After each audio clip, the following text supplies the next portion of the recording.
Hello प्यारे बच्चों, आज हम class 7th Hindi part 10 Subhash Chandra Bose का पत्र एनसी केलकर के नाम के अभ्यास प्रश्न हल करेंगे। शब्दार्थ: दिलचस्पी का अर्थ है रुचि या शौक। निष्कासन का अर्थ है हटाना या निकालना। यंत्रणा का अर्थ है पीड़ा या यातना या अति कष्ट। हास का अर्थ है गिरावट। स्नेह भाजन का अर्थ है प्रेम पात्र। भाष्यकार का अर्थ है टीकाकार। प्रकांड का अर्थ है उत्तम या सर्वश्रेष्ठ। बलात् का अर्थ है बलपूर्वक। कारावास का अर्थ है बंदी होना या जेल की सजा। प्रफुल्लता का अर्थ है प्रसन्नता। सुदीर्घ का अर्थ है बहुत लंबा। दंड संहिता का अर्थ है सजा देने के नियम की पुस्तक। प्रणयन का अर्थ है रचना। प्रेरणा का अर्थ है उत्साहित करना। यातना का अर्थ है पीड़ा। अक्षुण का अर्थ है अखंडित। हननकारी का अर्थ है चोट पहुंचाने वाला। अडिग का अर्थ है जो अपने जगह से ना डिगे या अटल। शरीरांत का अर्थ है शरीर का अंत या मृत्यु। मंदाग्नि का अर्थ है पेट संबंधी रोग जिसमें भूख कम लगती है। प्रतिबद्ध का अर्थ है बंधा हुआ, किसी कार्य के लिए संकल्पित। अदम्य का अर्थ है जिसका दमन न किया जा सके। अपेक्षित का अर्थ है आशा या उम्मीद। बोध प्रश्न। प्रश्न 1, निम्नलिखित प्रश्नों के उत्तर दीजिए। आ, सुभाष चंद्र बोस को किस जेल से किस जेल के लिए स्थानांतरण आदेश मिला? उत्तर है सुभाष चंद्र बोस को बहरामपुर जेल, बंगाल से मांडले सेंट्रल जेल के लिए स्थानांतरण आदेश मिला। बा, सुभाष चंद्र बोस ने मांडले जेल को तीर्थ स्थल क्यों कहा? उत्तर, सुभाष चंद्र बोस ने मांडले जेल को तीर्थ स्थल इसलिए कहा है कि यहाँ पर भारत के महान नेता लोकमान्य तिलक ने 6 वर्ष का लंबा कारावास भोगा था और गीता भाष्य जैसे महान ग्रंथ की रचना की थी। तो लोकमान्य तिलक जी ने वहाँ पर मांडले जेल में 6 साल का लंबा कारावास, लंबी जेल भोगी थी और वहाँ पे गीता भाष्य जैसे महान ग्रंथ की रचना की थी। मांडले जेल में लोकमान्य तिलक के साथ कैसा व्यवहार किया जाता था? उत्तर, मांडले जेल में लोकमान्य तिलक के साथ अंग्रेजी शासन का व्यवहार अच्छा नहीं था। वहाँ उन्हें अनेक प्रकार की शारीरिक और मानसिक प्रताड़नाओं से गुजरना पड़ा था। उन्हें किसी अन्य बंदी से भी नहीं मिलने दिया जाता था और उनके पास तक कोई अखबार भी नहीं पहुँचने दिया जाता था। जेल में उन्हें मधुमेह की बीमारी भी थी। तो मांडले जेल में लोकमान्य तिलक के साथ में अंग्रेजी शासन का व्यवहार अच्छा नहीं था। उन्हें बहुत सारी शारीरिक और मानसिक पीड़ाओं से गुजरना पड़ता था। उन्हें बहुत कष्ट मिलते थे वहाँ पर और उन्हें किसी अन्य बंदी, दूसरे बंदी से मिलने भी नहीं दिया जाता था और उनके पास तक कोई न्यूज़पेपर भी पहुँचने नहीं दिया जाता था और जेल में उन्हें मधुमेह की बीमारी भी हो गई थी। सुभाष चंद्र बोस के अनुसार अपने आप को बंदी जीवन के अनुकूल बनाने के लिए स्वयं में क्या क्या परिवर्तन लाने पड़े? उत्तर, सुभाष चंद्र बोस के अनुसार अपने आप को बंदी जीवन के अनुकूल बनाने के लिए स्वयं की पिछली आदतों को बदलना होगा, उनका त्याग करना होगा। वहाँ पर प्रत्येक नियम को सिर झुकाकर मानना पड़ता है। इसलिए हमें अपनी आंतरिक प्रसन्नता को बनाए रखना चाहिए और मानसिक संतुलन स्थिर रखना चाहिए। सुभाष चंद्र बोस ने लोकमान्य तिलक को विश्व के महापुरुषों की प्रथम पंक्ति में स्थान मिलने की सिफारिश क्यों की है? उत्तर, सुभाष चंद्र बोस ने लोकमान्य तिलक को विश्व के महापुरुषों की प्रथम पंक्ति में स्थान मिलने की सिफारिश इसलिए की क्योंकि उन्होंने मांडले जेल में अनेक मानसिक और शारीरिक कष्टों को सहन करके गीता भाष्य जैसे महान ग्रंथ की रचना की थी। प्रश्न 2, सही विकल्प चुनकर रिक्त स्थानों की पूर्ति कीजिए। आ, लोकमान्य तिलक ने जेल में सुप्रसिद्ध क्या गीता भाष्य ग्रंथ का प्रणयन किया? तो सही विकल्प क्या आएगा? गीता भाष्य। बा, जेल में लोकमान्य तिलक अपना समय किताबें पढ़कर बिताते थे। तो सही विकल्प क्या है? किताबें पढ़कर। सुभाष चंद्र बोस ने अपने पत्र में मांडले जेल को तीर्थ स्थल माना है। सही विकल्प क्या आएगा? तीर्थ स्थल। भाषा अध्ययन। प्रश्न 1, निम्नलिखित शब्दों को अपने वाक्यों में प्रयुक्त कीजिए। अदम्य, प्रणयन, कृतित्व, सुदीर्घ और यंत्रणा। पहला, अदम्य। भारतीय स्वतंत्रता संग्राम के सेनानियों में अदम्य साहस था, बहुत अधिक साहस था। दूसरा है प्रणयन। गीता भाष्य का प्रणयन लोकमान्य तिलक ने किया था। तो गीता भाष्य की रचना किसने की थी? लोकमान्य तिलक ने की थी। तीसरा है कृतित्व। जेल मानव के कृतित्व की निशानी है। चौथा है सुदीर्घ। तिलक ने 6 वर्ष का सुदीर्घ माने लंबा समय काल मांडले जेल में बिताया। पांचवा यंत्रणा। स्वतंत्रता संग्राम में सैनिकों को अलग अलग प्रकार की यंत्रणाएं माने पीड़ा और कष्ट दी जाती थी। प्रश्न 2, नीचे के चित्र में दुर उपसर्ग तथा तम प्रत्यय को गोले में लिखा है। इसके आसपास कुछ शब्द दिए हैं। इन शब्दों दुर तथा तम को जोड़कर उदाहरण के अनुसार शब्द बनाइए। अब क्या उपसर्ग दिया है? दुर। उत्तर भाग्य। तो दुर में भाग्य जोड़ दिया तो क्या बन गया? दुर्भाग्य। दुर क्या है? उपसर्ग है। पहले क्या आएगा? दुर में भाग्य जोड़ दिया, दुर्भाग्य। दुर में गम जोड़ दिया, दुर्गम। दुर में गति जोड़ दिया, दुर्गति। दुर में जन जोड़ दिया, दुर्जन। दुर में गुण जोड़ दिया, दुर्गुण। अब दुर क्या था? उपसर्ग था। उपसर्ग क्या होते हैं?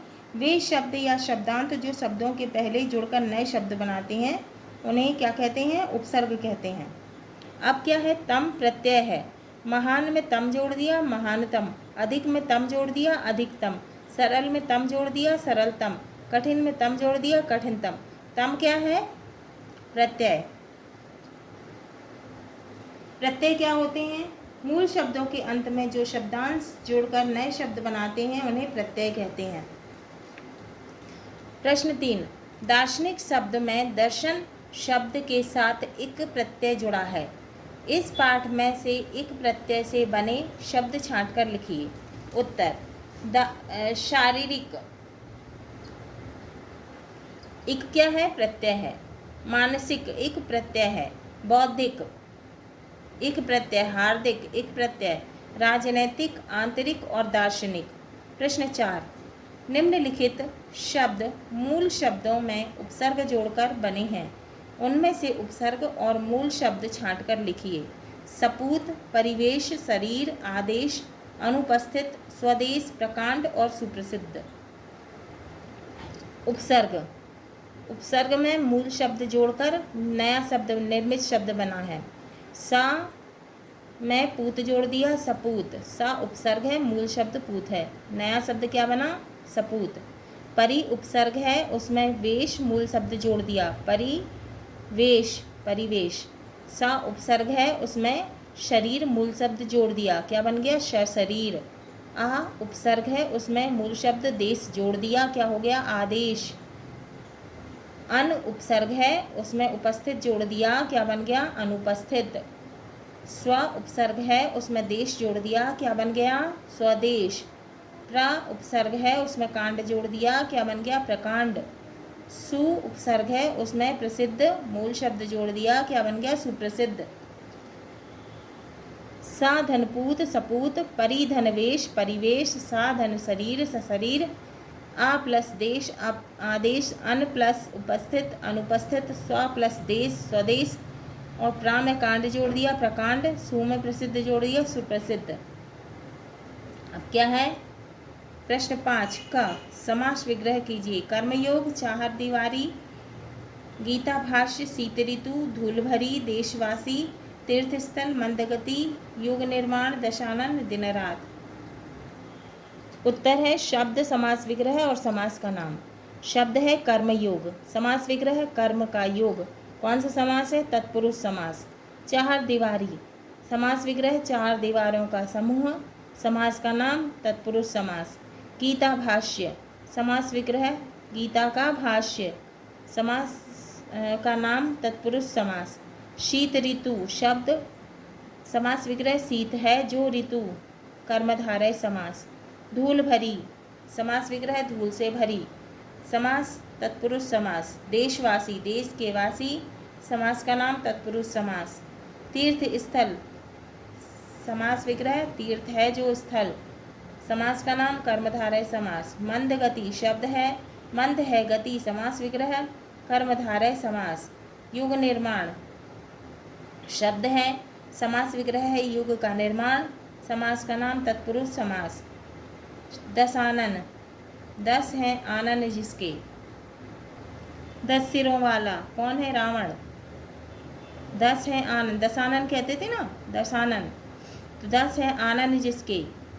क्या है? समास विग्रह, और समास का नाम है बहुव्रीहि समास। दिन रात, दिन और रात कौन सा समास है? द्वंद्व समास।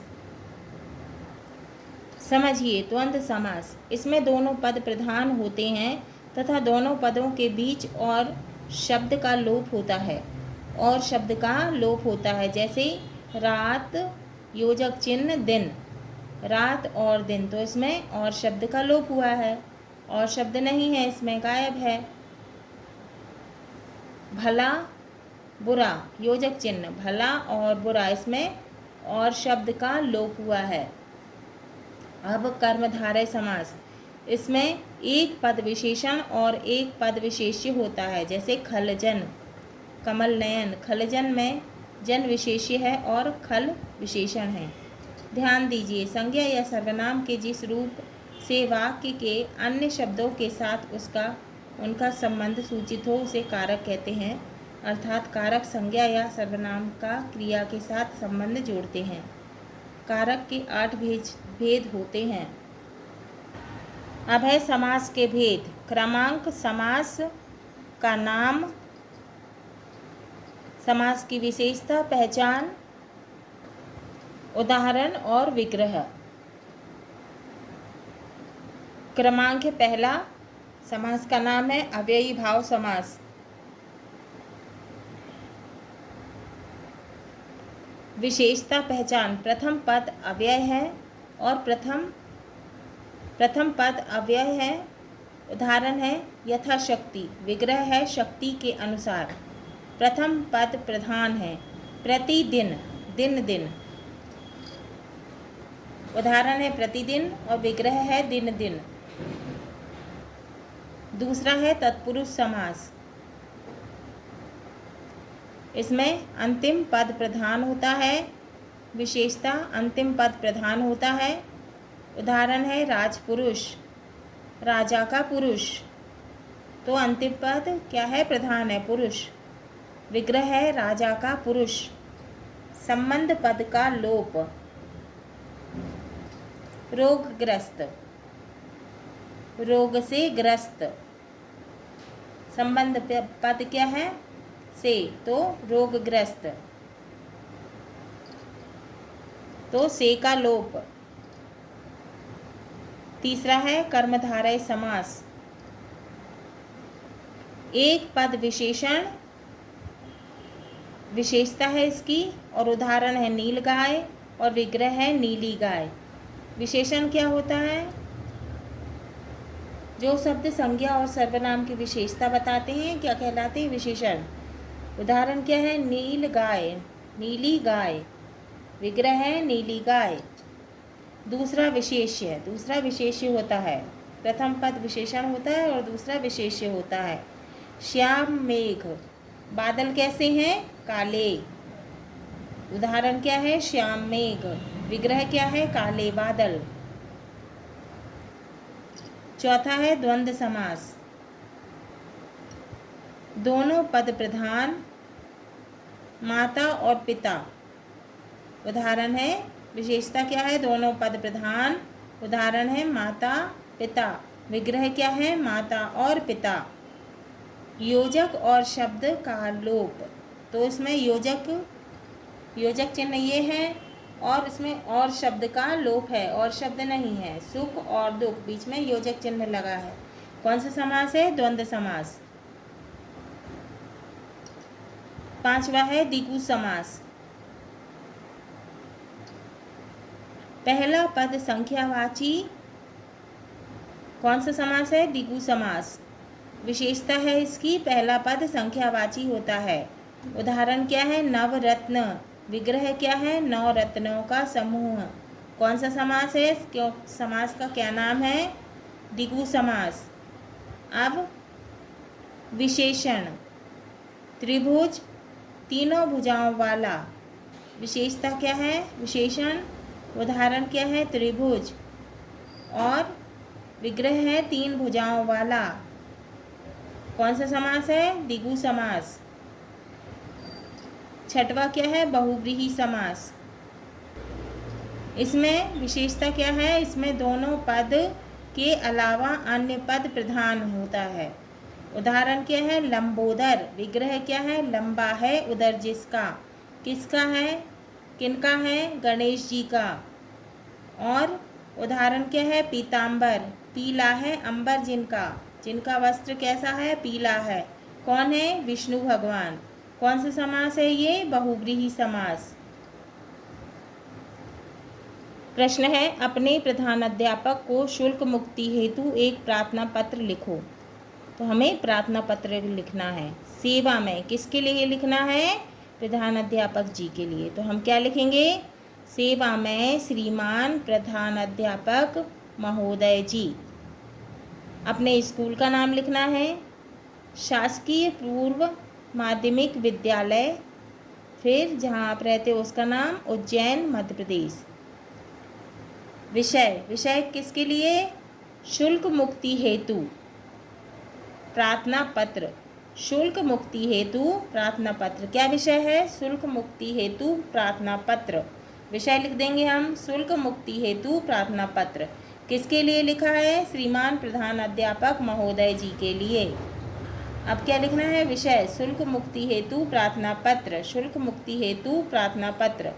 महोदय, नम्र निवेदन है कि मैं एक गरीब परिवार का विद्यार्थी हूँ। मेरे पिता एक साधारण मजदूर हैं। मेरा परिवार इन दिनों आर्थिक संकट में है। मैं मासिक शुल्क देने में असमर्थ हूँ, अतः मुझे विद्यालय शुल्क से मुक्ति प्रदान करने की कृपा करेंगे। फिर हम क्या लिखेंगे? धन्यवाद। और जो दिनांक होगी वो लिखेंगे। आपका आज्ञाकारी छात्र। आपका जो नाम है वो लिखेंगे। आप जिस कक्षा में हैं वो लिखेंगे, कक्षा 7th। हाँ तो प्यारे बच्चों, ये हमारा पाठ 10 सुभाष चंद्र बोस का पत्र NC केलकर के नाम के अभ्यास प्रश्न पूर्ण हुए।